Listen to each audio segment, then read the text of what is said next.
Thank you, I appreciate it. Yeah. Well, anyway, look at it. It's almost the same thing, Dr. Yusuf, you said. You also said, well, we don't need to go over the top and go bother, well, General Olukolade, that this already has been sorted out. And I'm quite sure pretty soon the information we'll be getting from people on that axis will be that the free flow of traffic has been restored. Yeah. Yes, as you said, I don't see any reason why that should happen. But it did happen. And people have taken the action that they ought to take. And we believe that the men out there will comply. Because they have no option. Unless they want to be on their own. I just realized that things are changing. This morning, only this morning, we told the IG how much of confidence the Nigerian populace have in the police. One time was when people are being hounded, but now you have a friendly police, you have a friendly DSS, you have a friendly military. The harassment is getting to reduce by the day. Looking at the figures Mark highlighted, and she was asking if people were intimidated when you said some of these elections have been conducted by the military at that time. Captain Umar, tell us, what is this new psyche, this new culture we're witnessing in our security agencies to the extent that we're getting to see the friendly nature of them well, not dropping the ball, but still doing what they should do for the people? Yes, it's very impressive indeed. I'm particularly impressed with the police. I say I'm impressed because I know the police didn't get anywhere near what they requested for this election. You think so? Yes, I stand to be corrected, but I know that the police were requesting, I think, nationwide for some 1,500 vehicles, and they got something like less than 500. And there were other logistics inputs. So I am actually looking at a police that is actually doing so much with less. And it's commendable. So we can begin to imagine if we invest more, where we can get from what we are seeing.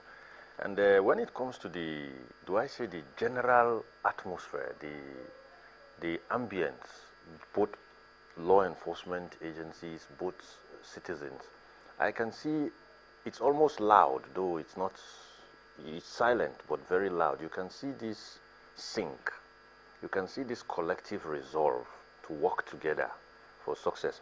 Time was when you had national events like this, you could almost see this expression of we versus them in law enforcement agencies and the citizenry. But now I think that war has disappeared. I was opportune to witness activities at some polling stations yesterday evening. And you know, it was so civil, the ambience between the law enforcement agencies and the voters was so calm, so friendly. Everybody just knew, I have to do my bit. And the policemen too, knew they had to do their own. And both of them were doing different things aimed at achieving one thing. So it's kudos for our law enforcement agencies. And as for those areas where we have experienced challenges, when I see these challenges, I don't see them as shortcomings. I get excited because I see a signal that there's one loophole somewhere we haven't blocked. The challenge you are looking at is the symptom. So we could actually take notes across security agencies. In fact, the more we falter, the more we learn, so that by 2019, I think we'll be seeing a better election. Well, looking towards the future, we'll come back to you, Dr. Yusuf. Very quickly, Joy from Anambra is on the line. That's our correspondent from southeast of Nigeria in the state of Anambra. Joy, good morning. What joyful news do you have for us this morning? Yeah, good morning. The coalition is ongoing, and there is a new dimension to, the event happening down here in Anambra State.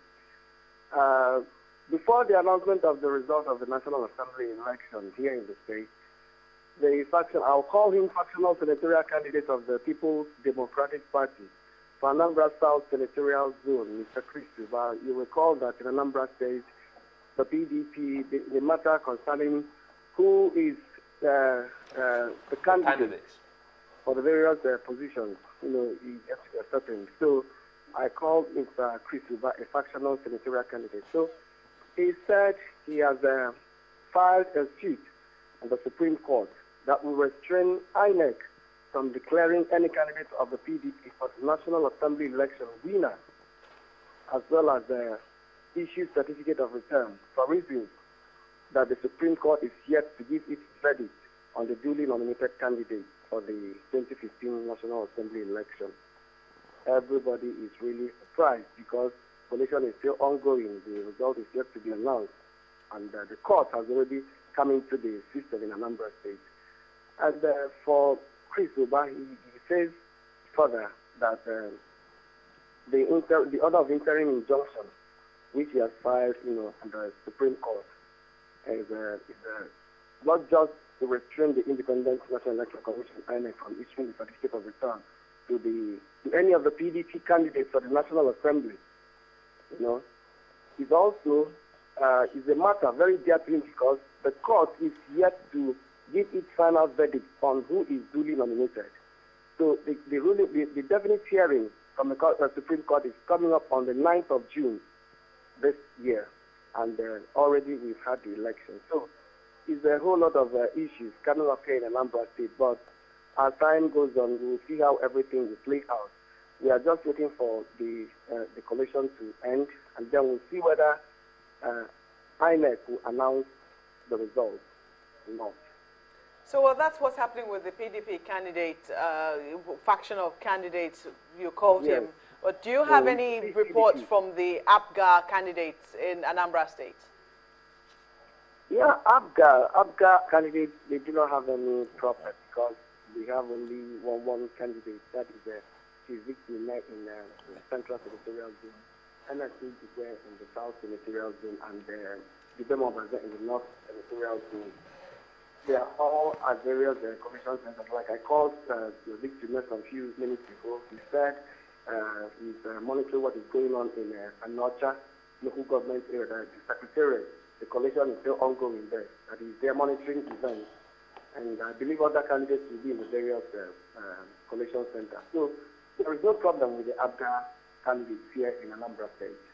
Well, you went round yesterday. Today is Palm Sunday. Are people going about their businesses, going to church? Is there any reports of anything untoward happening in Anambra State? Well, we hope not. People went to the church. Nothing debarred them from going to the church. That is, the election did not debar them from going to the church. They went to church, and everything is going on well.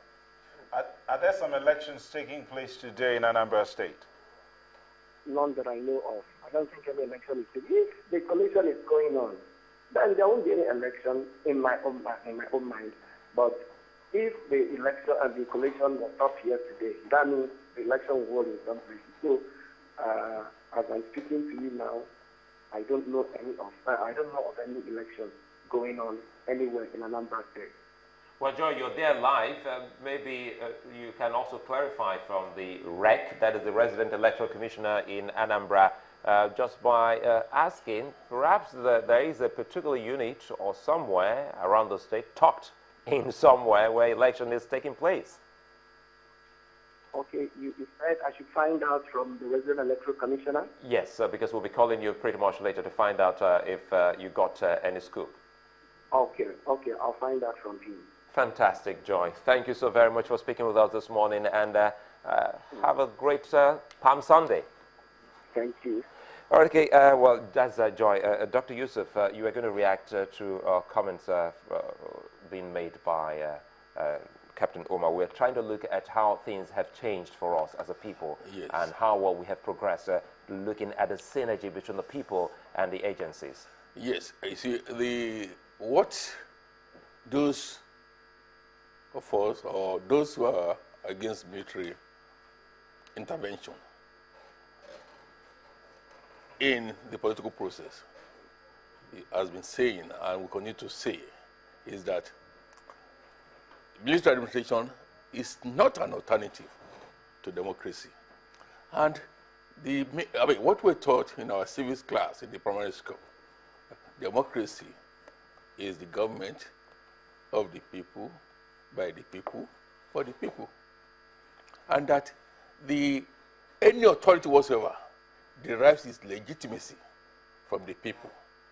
And again, we have three tiers of government: the executive, the legislature, the judiciary, or judicature. And what drives this process is democracy. So whether anybody likes it or not, the military authorities or the police authorities will take their orders from those in power. And by the time they get to know that the sustainability of this country depends on the success of democracy, they have to toe the line. And this is what we are witnessing. Now, we're having 16 years of a broken democracy. We are saying that maybe another 8 years. 4 years, 8 years. Then democracy will be firmly rooted in Nigeria. And development will be sustainable. Because until now, we've not had sustainable democracy. What are those?